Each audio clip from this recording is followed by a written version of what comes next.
I still remember the smell of that estate.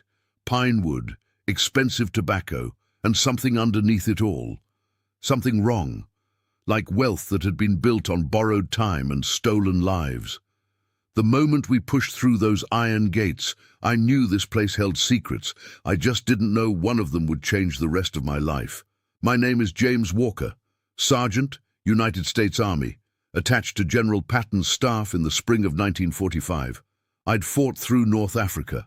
I'd bled in Sicily. I'd crossed France in mud up to my knees and snow up to my chest. By the time we reached Bavaria, I thought I'd seen everything war could show a man. I was wrong. It was the first week of May 1945. Germany had surrendered.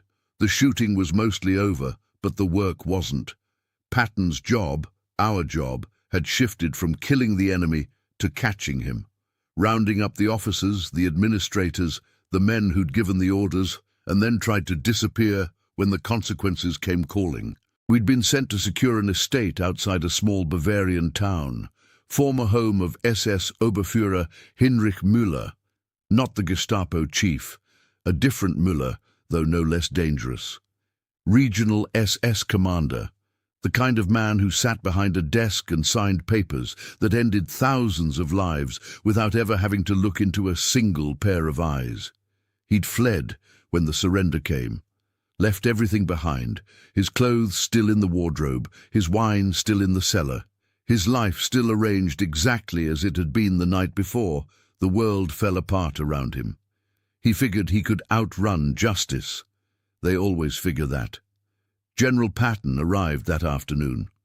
I was already on the grounds with Major Bennett's team, cataloguing documents, photographing evidence. We'd already found enough paper to hang Müller 3 times over, records of forced labor, deportation orders with his signature, financial records showing exactly how much he'd stolen from the people he was supposed to be administering.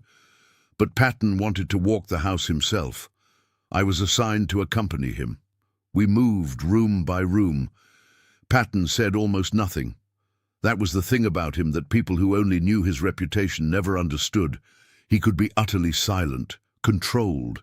He looked at everything carefully, touched nothing without purpose, asked questions only when he wanted answers he couldn't find himself. The paintings on the walls were wrong. You could tell, if you'd spent enough time in enough homes across Europe, which paintings belonged and which ones had arrived recently. These had arrived recently. Oriental rugs that had no business being in a Bavarian estate. Furniture that was too old, too fine, too specific to have been purchased. It had been taken from somewhere, from someone. Müller had been collecting, helping himself to Europe's heritage while its owners were put on trains. We reached the dining room near the end of the walk-through. Large room, high ceiling, a chandelier that caught the afternoon light and scattered it across the walls. 8 place settings arranged around a long oak table with military precision. Crystal wine glasses, fine china plates, silver cutlery laid just so. Someone had set this table expecting a dinner party that history had cancelled at the last minute. Patton stepped through the doorway ahead of me. He stopped. I almost walked into him. He was staring at the table, at the tablecloth. I came around to his left side and looked down and felt the air leave my lungs. It was an American flag, not a replica. Not something printed on cheap fabric as a novelty. A real flag, 48 stars, 13 stripes, silk, the kind that had flown from a headquarters building or been presented to a unit for distinguished service. Someone had spread it across that oak table, smoothed it flat, tucked the edges down, and set a dinner table on top of it. And it had been used. The white stripes were stained dark with wine. Red wine, dried and set into the fabric, the kind of stain that doesn't come out. There were grease marks near the center, food residue ground into the stars, and near the edge, near one of the blue stars in the upper corner, a burn mark, round, small, the size of a cigarette. Someone had set a cigarette down on the American flag and let it smolder. I stood there and I couldn't speak. I'd been in this war for 3 years. I'd seen things that still visit me at 3 in the morning when the world gets quiet enough for memory to move in. But something about that flag on that table, in that room, in that estate, hit me in a place I didn't know was still undefended. "Walker," Patton said quietly. "Sir." "How long do you think it's been there?" I looked closer without touching it. The stains had layers, different ages. Some were deep brown, old, set into the weave. Others were lighter, more recent. This wasn't a single dinner. This was months of dinners. "Months, sir, at least." Patton's jaw was working. Not speaking, just working. I recognized that look. I'd seen it before engagements when he was calculating something, turning a problem over, deciding exactly how to handle it. Except this wasn't a tactical problem. This was personal. "Find out where he got it," Patton said. "I want every person who worked in this house assembled in the main hall. Every cook, every maid, every groundskeeper, anyone who stepped foot in this dining room." "Yes, sir." I moved quickly. Bennett's team helped round them up. 12 people in total. Germans, civilians, the domestic staff who'd kept Müller's stolen life running smoothly. They stood in the entrance hall looking the way guilty people look when they're not sure exactly what they're guilty of yet. Patton stood in front of them, helmet on, 4 stars catching the light. He addressed them in German, direct and flat. "Who saw the flag in the dining room?" Silence. "The American flag. On the table. Who saw it?" Hands went up slowly. 1, then another, then more. All 12. "How long?" The head housekeeper spoke, an older woman, grey-haired with the permanent exhaustion of someone who'd spent decades keeping other people's houses in order. 6 months, she said. Maybe more. Herr Müller had placed it there after Christmas. 6 months. I did the math in my head. 6 months of dinners. Of wine and food and cigarettes and guests seated at that table. Important men, SS officers, local officials, eating off the American flag like it was furniture, like it was less than furniture, like it was a joke. "Where did he get it?" She hesitated. Said she'd heard it came from the camp, the prisoner camp 15 kilometers away. Müller had commanded it before his promotion to regional office. Patton knew that camp. We all knew that camp. We'd liberated it 2 weeks earlier. I'd been there. I need to stop here and tell you what I saw at that camp, because you need to understand what I understood in that moment, standing in Müller's entrance hall, looking at those 12 faces. The camp held American and British prisoners of war. When we arrived, they were living in conditions that violated every rule of war ever written. Starvation rations, no medical care. Forced labor, despite their status as POWs. Men who'd entered the war at 180 pounds were down to 110, some less. They had sores that hadn't been treated, frostbite damage from a winter with inadequate shelter. They had been stripped of their dignity systematically, methodically, by someone who understood exactly what he was doing and had chosen to do it anyway. Müller had commanded those men. He had been responsible for their welfare under the Geneva Convention.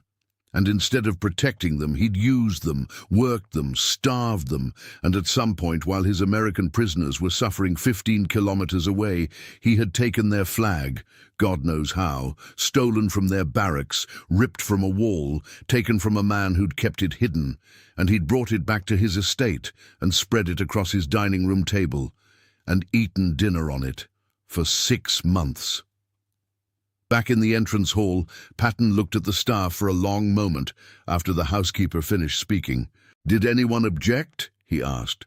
Silence. "Did anyone tell him this was wrong?" More silence. A young maid, she couldn't have been older than 20, finally spoke. Her voice was barely audible. "We didn't think we could. He was SS. We worked here." Patton nodded slowly. "You knew it was wrong. It wasn't a question." She nodded. "Yes. And you did nothing." She looked at the marble floor. "I'm sorry." He didn't answer that. Turned to me instead. "Walker, bring the flag. Don't fold it. Don't touch the stains. I want it exactly as it is." I went back to the dining room alone. Standing there by myself, Looking at that flag on that table, I felt something I hadn't felt in a long time. Not anger. I'd had plenty of anger by 1945. I'd burned through more anger than most men see in a lifetime. This was something quieter and heavier than anger. It was grief for the men who'd carried that flag, for the men who'd kept it through captivity, probably at personal risk, probably hiding it from guards, because it meant something to them that was worth the danger. And for what had been done to it in the end, not destroyed in battle, not lost in retreat, but used as a tablecloth by the man who was supposed to be responsible for their care. I lifted it carefully from the table. It was silk, good quality. It had been made to last. I carried it out into the hall and laid it on the marble floor as Patton had instructed. The staff looked at it. Several of them looked away. Patton addressed them one final time. This flag represents the United States of America. Men died carrying it. Men died defending what it stands for. It is not a tablecloth. It is not decoration. It is not furniture. They nodded. Some murmured agreement. This estate is being converted. Immediately. It will serve as a recovery facility for the American prisoners of war who were held at Müller's camp. They will sleep in his beds. They will eat in his dining room. They will use his china. He looked at each of them in turn. You will serve them. You will cook for them, clean for them, treat them with the same respect you should have shown every human being who came through this house. You will do this without complaint. The housekeeper straightened slightly. Yes, Herr General, we will. And this flag, Patton said, looking down at it on the marble floor, goes to Washington. Exactly as it is. It will be preserved as evidence, so that people remember, and so that Müller pays for it. He looked at me then. Walker, make sure it gets there. Yes, sir. That was my order. The one I've carried with me since 1945, not just to transport the flag, to make sure it mattered. The first group of former prisoners arrived that evening. 23 men, all from Müller's camp. I watched them come through those iron gates that I'd come through that morning, and the contrast nearly broke something in me. These men had been in this valley, 15 kilometers away, while Müller ate dinner off their flag. They'd been within walking distance of this luxury, this excess, these stolen paintings and oriental rugs, and they'd been starving. One of them, a sergeant from Ohio named Tom Lawson, stopped in the entrance and just looked around. He couldn't seem to process it. The chandelier, the marble, the paintings on the walls. He asked me quietly, not Patton me, "Is this real? Are we actually staying here?" I told him yes, as long as they needed. He started crying. Couldn't help it. I didn't say anything. There was nothing to say. I just stood there with him until he was ready to move. We ate together that evening in the dining room. Patton, the former prisoners, myself and several of the staff officers. The table had been laid with clean white linen. The staff served quietly, respectfully. The crystal glasses that had sat on top of the American flag now held wine for the men who had owned that flag. One of the former prisoners, looking around at the chandelier, at the silver cutlery, at the china, said what everyone in that room was thinking. He lived like this while we starved 50 feet away. Patton heard him. Yes, he said, he did. That's why he's going to trial. I personally escorted the flag to headquarters the next morning, wrapped in clean cloth, placed in a case, documented with every detail, the stains, the burn mark, the date of discovery, the testimony of the staff about its origins and duration of use. It traveled from Bavaria to Frankfurt to Paris to Washington. I tracked it every step of the way, sending inquiries, following up, making sure it didn't disappear into some archive unmarked and unexplained. I'd made a promise to Patton, and I intended to keep it. It arrived at the National Archives in the summer of 1945, catalogue number RG242, filed under Evidence of War Crimes, European Theatre. Müller was caught 3 days after we found his estate. American MPs stopped him at the Austrian border. He had false papers identifying him as a veterinarian named Wilhelm Brenner. The MPs weren't fooled. His hands were soft. Veterinarians don't have soft hands. He was tried in November 1945 before an American military tribunal. The charges were extensive: war crimes, abuse of prisoners, theft of military property, desecration of the American flag. I was called to testify. I described finding the flag, the condition of it, the testimony of the staff.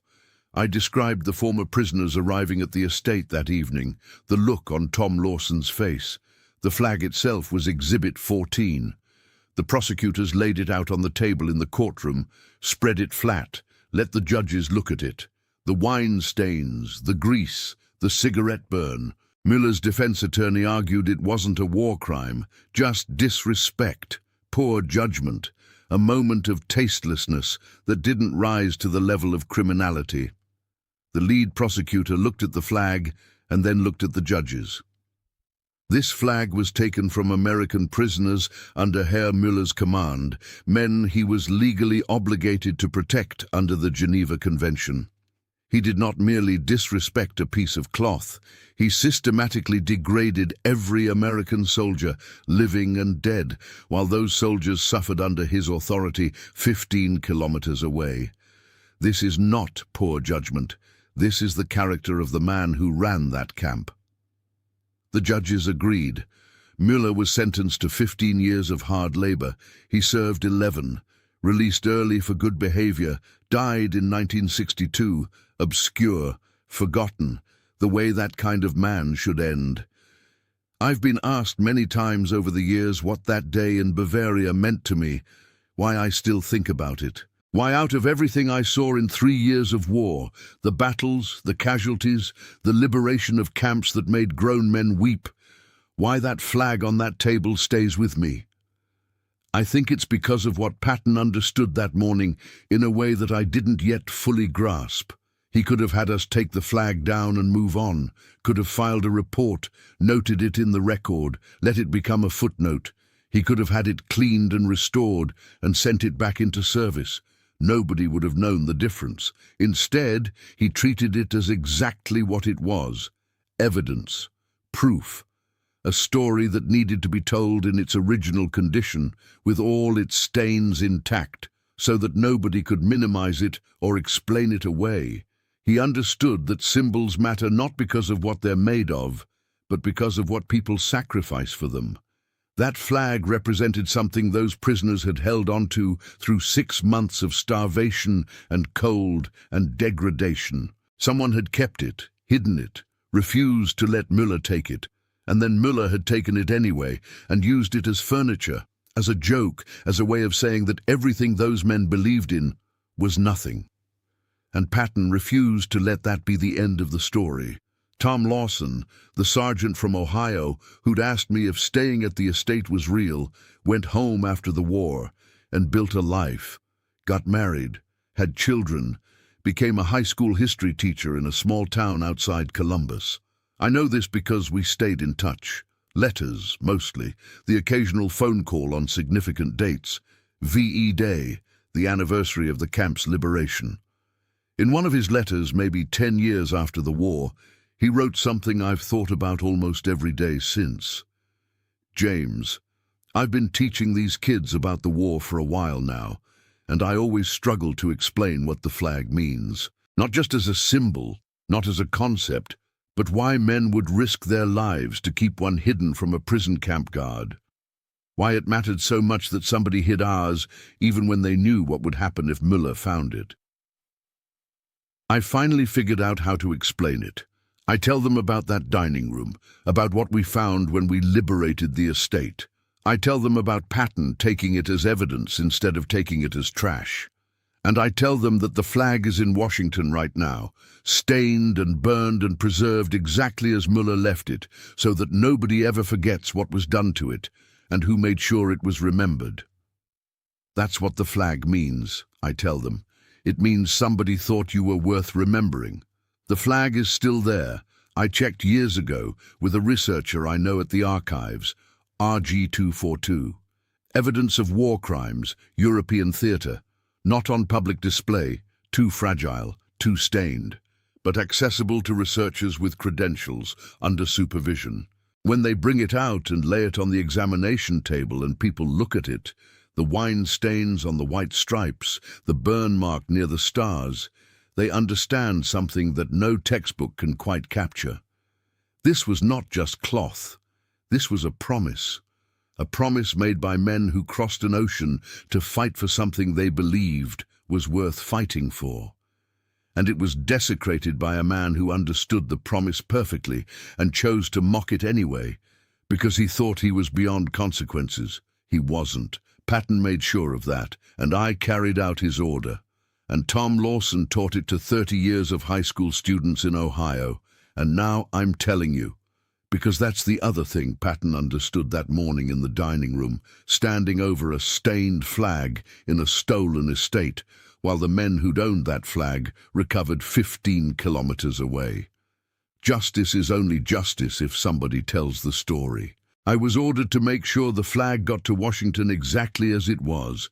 Consider this the rest of that order. Thank you for watching. If you were there in that moment, standing in front of General Patton as he gave that cold, unforgettable order, what would you have done? Would you have followed it without hesitation or questioned it? If you want more real, intense stories from history, the kind they don't teach you in books, make sure to like this video and subscribe. Your support keeps these powerful stories alive. Now tell me in the comments, what would you have done if you were in my place? And do you think Patton's order was justified or too far? I'll see you in the next story.